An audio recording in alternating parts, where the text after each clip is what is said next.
free for all. Catholic EU incorporates an onomatopoeia by the use of thus, page 127, to enhance this new atmosphere and emphasize the existence of knowing life there to lead.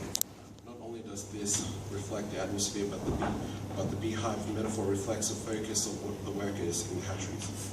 It emulates Huxley's message is that the New World has dehumanized its citizens, that they now resemble little more than animals. The irony is that civilizations should seek to elevate man, to make him less primitive, but instead man resembles primitive animals of the world.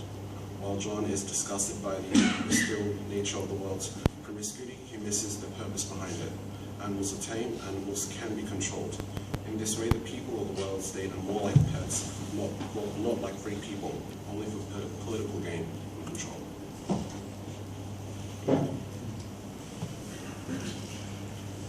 Political motivations and actions can be seen with key episodes within individuals.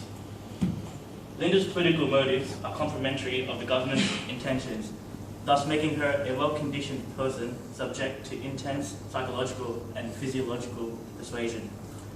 Although removed from her Freudian society and placed within the Mount Pi, she still exercises activities she still considers the norm, no matter where she is. This is explicitly seen in her promiscuity towards the village men of Mount Pi, and furthermore, the scrutiny and criticism she endures in doing so.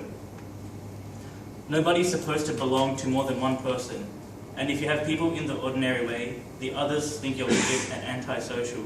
They hate and despise you. Chapter 7, page 100. The second person narrative exemplifies her persuasion to the audience and to the characters in the scene, that is, Lilina and Bernard, about her negative experiences that she occurs within a different society that doesn't follow her political influences. One key episode shows Bernard's true colours beginning to bubble to the surface. Intimidated by the director of hatcheries and conditioning, especially upon relocating to Iceland about his odd behaviour, Bernard meets Linda in the Savage Reservation, stating she had a baby with the DHC or Tomakin. Bernard brings her and her fellow son, John Savage, to the world state. Seeing as natural conception and parenthood is frowned upon, more so prohibited within the society, as expected of them, the citizens begin to laugh hysterically. One of the most important figures of the world state, who expresses immense pride of his role and of the social standards, had bore a child. There was a sudden and appalling hush. Eyes floated uncomfortably, not knowing where to look. The director went suddenly pale, stopped struggling and stood. His hands at her wrists, stared down at her, horrified. Chapter 10, page 124.